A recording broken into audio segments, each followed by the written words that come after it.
Hi friends, this is Venkatesh Devasani.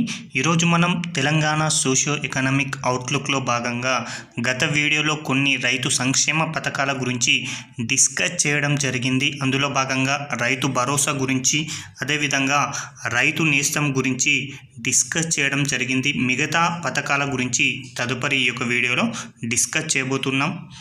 మరొకటి వచ్చేసి పంటల బీమా పథకం. పంటల బీమా పథకానికి సంబంధించి కేంద్ర ప్రభుత్వం అత్యంత ప్రతిష్టాత్మకంగా ప్రధానమంత్రి ఫసల్ బీమా యోజనని గతంలో ప్రారంభించడం జరిగింది. అయితే ఈ పథకం అనేది తెలంగాణ రాష్ట్రంలో గత కేసీఆర్ గారి గవర్నమెంట్లో అమలు కాలేదు.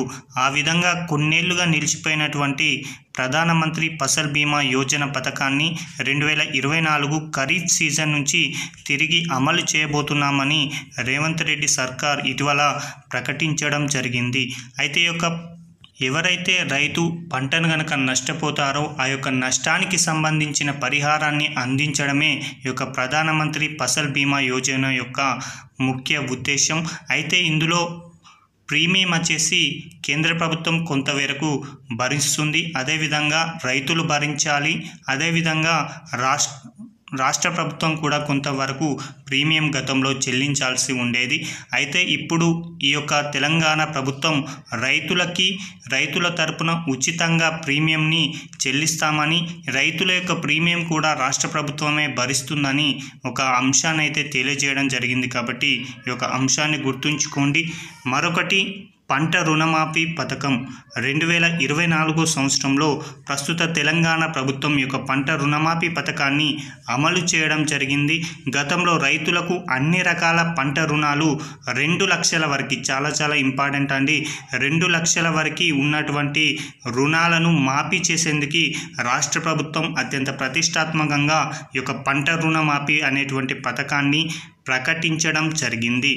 ఎప్పుడు అంటే జీవో నెంబర్ 567 పేరుతో 15 జూలై 2024 పంట రుణాల మాఫీ అమలు కోసం ఒక వివరణాత్మక మార్గదర్శకాలు అయితే జారీ చేయడం జరిగింది. ఒక రైతు కుటుంబానికి అసలు ప్లస్ వడ్డీ, అసలు మరియు వడ్డీతో సహా 2 లక్షల వరకు రుణాలను మాఫీ చేయడం జరిగింది. కాబట్టి గుర్తుంచుకోండి, తెలంగాణ ప్రభుత్వం ఇటీవల పంట రుణమాఫీ పథకం కింద ఎంతవరకు పంట వడ్డీ ఇంతవరకు రుణమాఫీ చేశారని అడుగుతాడు. కాబట్టి 2 లక్షల రుణమాఫీ అని గుర్తుంచుకోండి. అయితే ఈ యొక్క పంట రుణమాఫీకి సంబంధించి అర్హతలు దేని ఆధారంగా తీసుకున్నారు అంటే ఆహార భద్రత కార్డు ఆధారంగా రైతుల అర్హత అనేది నిర్ణయించడం జరిగింది. ఈ పథకం కింద షెడ్యూల్ గ్రామీణ జిల్లా సహకార బ్యాంకుల నుంచి 2 డిసెంబర్ 2018 నుంచి డిసెంబర్ 9, 2023 వరకు ఎవరైతే స్వల్పకాలిక రుణాలు తీసుకున్నారో వారందరికీ కూడా ఈ యొక్క రుణమాఫీ వర్తిస్తుంది. కాబట్టి కట్ ఆఫ్ డేట్ చూసుకోండి, 2 డిసెంబర్ 2018 నుంచి డిసెంబర్ 9, 2023 వరకు ఎవరైతే రుణాలు తీసుకున్నారో వారందరికీ కూడా పంట రుణమాఫీ పథకం వర్తిస్తుంది. అయితే ఈ యొక్క పంట రుణమాఫీ పథకానికి సంబంధించి నోడల్ అధికారిగా వ్యవసాయ శాఖ కమిషనర్ మరియు డైరెక్టర్ నోడల్ అధికారి వ్యవహరించడం జరిగింది. మరొకటి Telangana Markfed. Telangana cooperative marketing federation limited TG మార్క్ఫెడ్ని తెలంగాణ వ్యాప్తంగా 592 సహకార సంఘాల నికర సభ్యత్వంతో సహకార రంగంలో ఒక అత్యున్నతమైనటువంటి సంస్థగా తెలంగాణ మార్క్ఫెడ్ అనేది ఉండడం జరిగింది. ఇది రాష్ట్ర స్థాయి నోడల్ ఏజెన్సీగా టీజీ మార్క్ఫెడ్ ముతక ధాన్యాలు, పప్పు ధాన్యాలు ఏవైతే ఉంటాయో వాటన్నింటినీ కూడా ఎంఎస్పి కింద ఈ యొక్క మార్క్ఫెడ్ సేకరించడం జరుగుతుంది. కాబట్టి గుర్తుంచుకోండి, సహకార రంగంలో అత్యున్నత సంస్థ ఏది అంటాడు తెలంగాణ మార్క్ఫెడ్ అని గుర్తుంచుకోండి. ఇది రాష్ట్ర స్థాయి నోడల్ ఏజెన్సీగా ఉంటూ పప్పు ధాన్యాలను, అదేవిధంగా ముతక ధాన్యాలను ఎంఎస్పి కింద అంటే మినిమం సపోర్ట్ ప్రైస్ కింద సేకరించడం జరుగుతుంది. ఆ విధంగా 2023-24 సంవత్సరంలో టీజీ మార్క్ఫెడ్ కింద 8,87,647 మెట్రిక్ టన్నుల ఎరువులను ఈ యొక్క మార్క్ఫెడ్ అనేది అమ్మకం చేయడం జరిగింది. చాలా ఇంపార్టెంట్ అండి. మార్క్ఫెడ్ అనేది ప్రభుత్వ ఏజెన్సీలకు ఎరువుల నిల్వ మరియు సరఫరా కోసం ఒక నోడల్ ఏజెన్సీగా పనిచేస్తుంది. ఆ విధంగా 2023-24 సంవత్సరంలో 8,87,647 మెట్రిక్ టన్నుల గణనీయమైనటువంటి ఎరువుల అమ్మకాన్ని సాధించింది. ఇందులో 15,744 మెట్రిక్ టన్సుల డిఏపి, 21,576 మెట్రిక్ టన్సుల కాంప్లెక్స్ ఎరువులు, అదేవిధంగా 8,49,407 మెట్రిక్ టన్నుల యూరియా, అదేవిధంగా 970 మెట్రిక్ టన్నుల ఇతర ఎరువులు అనేవి అమ్మకం చేయడం జరిగింది టీజీ మార్క్ఫెడ్. అయితే వీటి యొక్క విక్రయాల మొత్తం విలువ ఎంత అని అడుగుతాడు కాబట్టి 562 కోట్లని గుర్తుంచుకోండి. మరొకటండి, Telangana state seeds development corporation అండి.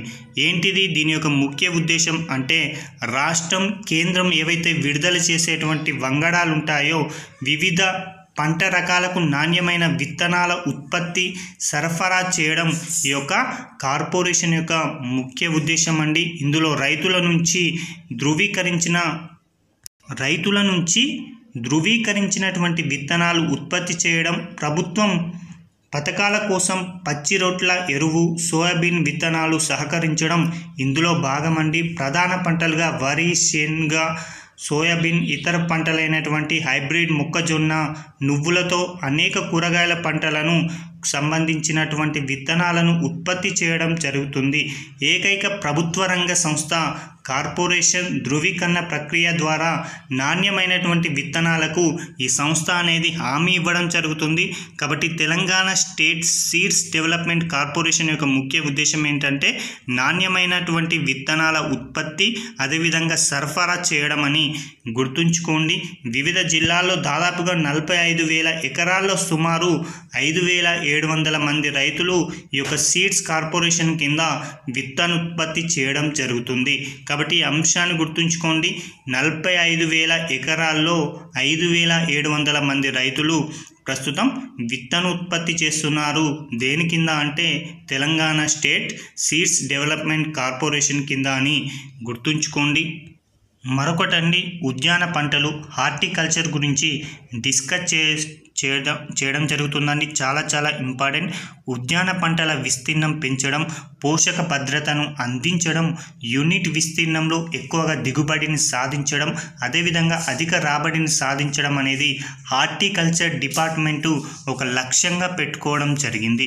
కాబట్టి గుర్తుంచుకోండి, హార్టికల్చర్ డిపార్ట్మెంట్ లక్ష్యం ఏంటి అంటే ఉద్యానవన పంటల విస్తీర్ణం ప్రస్తుతం ఎంతగా ఉందో దానికి మించి ఎక్కువగా విస్తీర్ణాన్ని పెంచాలి, అదేవిధంగా పోషక భద్రతను రూపొందించాలి, ఎక్కువ దిగుబడిని అదేవిధంగా అధిక రాబడిని సాధించడం అనేది ఈ యొక్క హార్టికల్చర్ డిపార్ట్మెంట్ యొక్క ప్రధాన లక్ష్యం అండి. 2022-23 సంవత్సరంలో రాష్ట్రంలో ఉద్యాన పంటల సాగు విస్తీర్ణం 12.12 లక్షల ఎకరాలండి. ఇది ఈసారి ఎక్స్పెక్టెడ్ అండి. 2022-23లో తెలంగాణ రాష్ట్రంలో ఉద్యానవన పంటల యొక్క సాగు విస్తీర్ణం ఎంతగా ఉందని అడగడానికి అవకాశం ఉంది. కాబట్టి 12.12 లక్షల ఎకరాలను గుర్తుంచుకోండి. అదేవిధంగా ఉద్యానవన పంటల యొక్క ఉత్పత్తి ఎంతగా ఉంది అని కూడా అడుగుతాడు. కాబట్టి 53.06 లక్షల మెట్రిక్ టన్నులు అండి. చాలా ఇంపార్టెంట్. 53.06 లక్షల మెట్రిక్ టన్నుల ఉత్పత్తి అని గుర్తుంచుకోండి. అయితే ఉద్యానవన పంటల కిందికి ఏమేమి వస్తాయంటే మామిడి, నారింజ, యాసిడ్ లైమ్, జామ, దానిమ్మ, టమాటో, మిగతా పంటలన్నీ కూడా ఈ యొక్క ఉద్యానవన పంటల కిందికి రావడం జరుగుతుంది. కాబట్టి ఇక్కడ మనం గుర్తుంచుకోవాల్సింది 2022-23లో ఉద్యానవన పంటల సాగు విస్తీర్ణం ఎంత అని అడుగుతాడు. కాబట్టి 12.12 లక్షల ఎకరాలు, ఉత్పత్తి ఎంత అంటే మాత్రం 53.06 లక్షల మెట్రిక్ టన్నులని గుర్తుంచుకుంటే సరిపోతుంది. ఇక్కడ చూడండి, ఉద్యానవన పంటలకు సంబంధించినటువంటి ఉత్పత్తి అదేవిధంగా విస్తీర్ణం గురించి ఇక్కడ డిస్కస్ చేయబోతున్నాము. ఇక్కడ రంగం, ప్రాంతం, అదేవిధంగా ఉత్పత్తి అండి అన్నీ కూడా లక్షల మెట్రిక్ టన్నుల్లో అదేవిధంగా లక్షల ఎకరాల్లో అనే అంశాన్ని గుర్తుంచుకోండి. ప్రాంతం అన్నప్పుడు లక్షల ఎకరాల్లో అని గుర్తుంచుకోండి. అదే ఉత్పత్తి అంటే మాత్రం లక్షల మెట్రిక్ టన్నులు అని గుర్తుంచుకుంటే సరిపోతుంది.